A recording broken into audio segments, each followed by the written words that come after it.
Welcome back to my channel. Hari ini kita akan membahas tentang hantu. Jadi menurut teman-teman, hantu itu imajinasi kita atau nyata? Menurut Wikipedia, hantu adalah hayalan dari imajinasi kita yang sebenarnya mustahil manusia melihat hal gaib. Definisi dari hantu pada umumnya berbeda untuk setiap agama, peradaban, maupun adat istiadat. Dalam banyak kebudayaan, hantu tidak didefinisikan sebagai zat yang baik maupun jahat. Sebutan setan, iblis, genderuwo, dan sebagainya lebih umum digunakan untuk merujuk kepada hantu yang jahat. Sedangkan, untuk hantu yang baik yang dianggap mempunyai kemampuan untuk menolong manusia, disebut dengan bermacam nama yang berbeda. Seperti untuk datuk, tecukong, atau penguasa tanah dalam agama Konghucu, dan lainnya.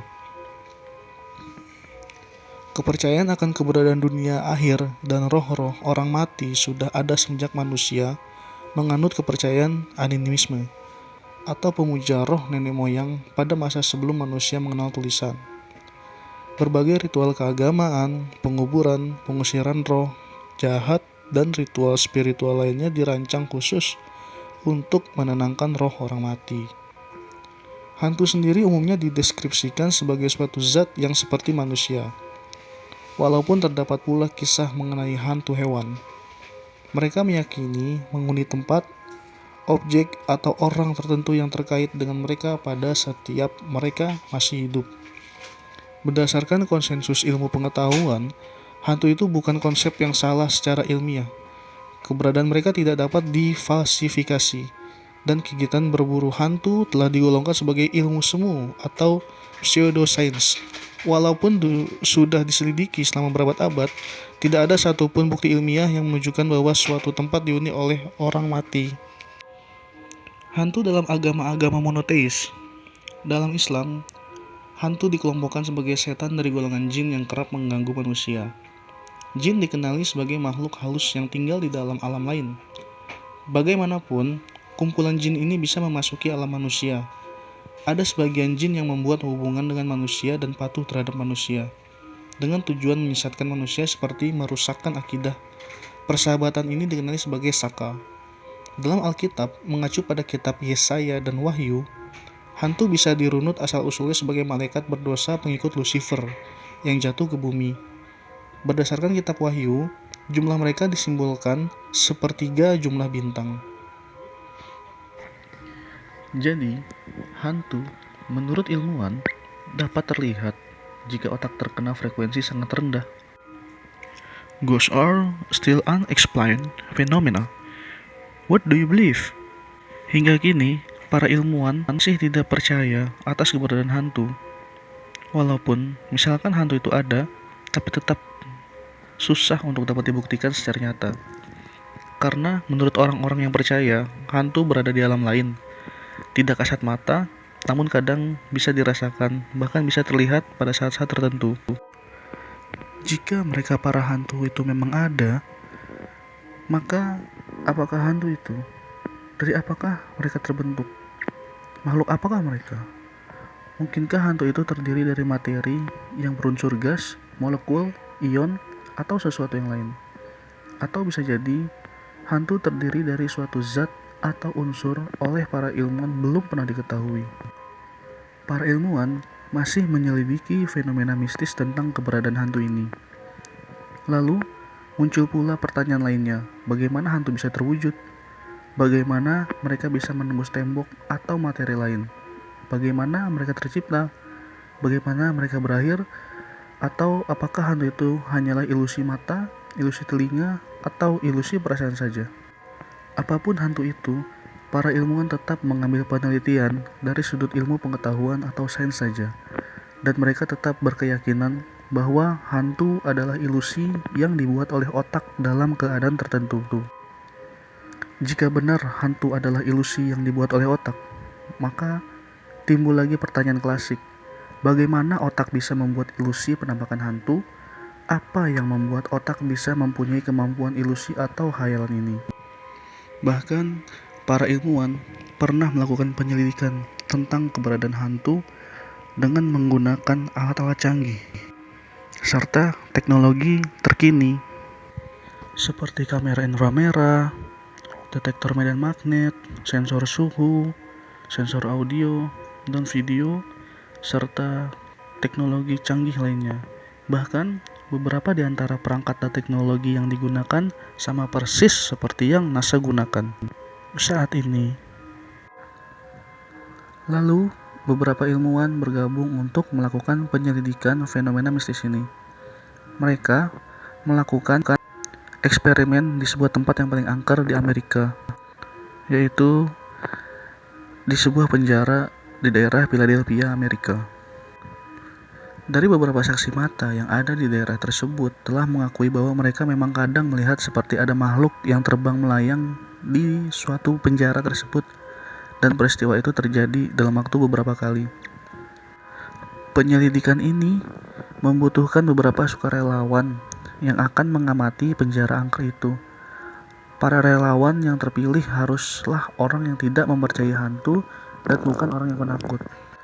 Lalu semua sudut dan ruangan di penjara yang akan digunakan untuk uji coba dilengkapi oleh berbagai jenis kamera yang seperti NASA gunakan dengan teknologi yang sangat canggih.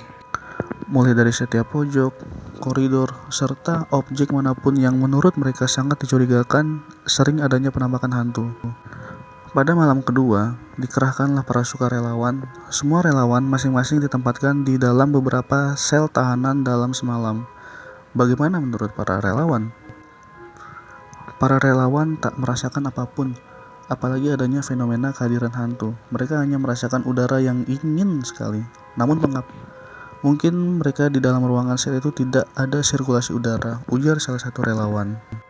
Ada pula yang berujar bahwa udara di dalam sel yang lembab menyebabkan kurang segarnya udara yang terhirup seperti bau yang tak sedap, kata relawan. Selama seharian penuh hingga subuh, tak satu pun relawan yang merasakan adanya anomali. Mereka tak melihat fenomena aneh, penampakan aneh, ataupun mendengar sesuatu yang aneh. Pada hari ketiga, para ilmuwan menggunakan sedikit trik. Awalnya, trik ini hanyalah coba-coba dari beberapa literatur penyelidikan sebelumnya. Mereka menyiapkan beberapa pengeras suara rendah subwoofer yang sangat besar. Kemudian, tanpa diketahui para relawan, subwoofer tersebut diletakkan di beberapa tempat yang tersembunyi dan tak mungkin dilihat oleh para relawan nantinya. Pengeras suara rendah tersebut nantinya akan diaktifkan dan akan bergetar di bawah indera pendengaran manusia alias infrasonik. Saat pengeras dinyalakan, maka membran pengeras suara akan maju mundur dengan hebat, namun tak akan ada suara yang terdengar oleh manusia. Malam pun tiba. Seperti malam-malam sebelumnya, mereka semua bersiap dengan alat komunikasi yang bisa dipantau dan juga tak lupa mereka membawa senter masing-masing. Setelah kira-kira setengah jam berlangsung, para ilmuwan menyalakan pengeras suara jenis subwoofer tersebut. Tak beberapa lama, terjadilah suasana yang menurut para relawan tidak nyaman. Para relawan melaporkan bahwa entah kenapa, kepala mereka agak pusing, jantung sedikit berdebar, bulu kuduk dan pergelangan tangan mereka merinding. Bahkan, ada yang melihat seperti asap yang keluar dari tembok. Malam itu begitu aneh, tidak seperti malam sebelumnya. Apa yang sebenarnya telah terjadi dengan mereka? Pengeras suara jenis subwoofer yang mengeluarkan gelombang frekuensi rendah inilah penyebabnya. Kok bisa? Apa yang terjadi? Setiap frekuensi memiliki panjang gelombang dan setiap gelombang tersebut memiliki kelemahan dan kekurangannya masing-masing. Tidak seperti gelombang biasa lainnya. Pada gelombang sangat rendah, very low frequency atau VLF memiliki sifat yang dapat dengan mudah menembus suatu materi seperti kayu, tembok, tanah, bahkan beberapa jenis logam. Dan secara mudah pula, gelombang sangat rendah ini dapat juga menembus badan manusia. Selama ada gelombang yang dapat menembus badan kita, maka gelombang tersebut pasti juga menembus dan mempengaruhi organ-organ biologis di dalam tubuh manusia, termasuk otak. Oleh karenanya, para peneliti yang juga ilmuwan itu sangat tertarik dengan fenomena ini. Apa yang menyebabkan pengaruh perilaku manusia dalam keadaan resah, tak nyaman, bahkan halusinasi ternyata dapat dipengaruhi oleh gelombang frekuensi sangat rendah atau VLF ini.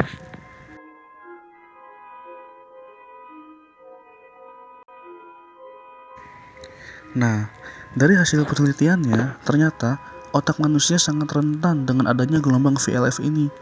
Ada beberapa bagian dari otak yang sel-sel syarafnya tak terpengaruhi oleh VLF. Namun, ada juga bagian yang terpengaruh.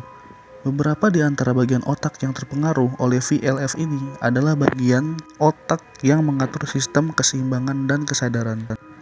Dan sistem keseimbangan dan kesadaran tersebut pada akhirnya akan mempengaruhi indera-indera yang tersambung dan terkoordinasi kepadanya.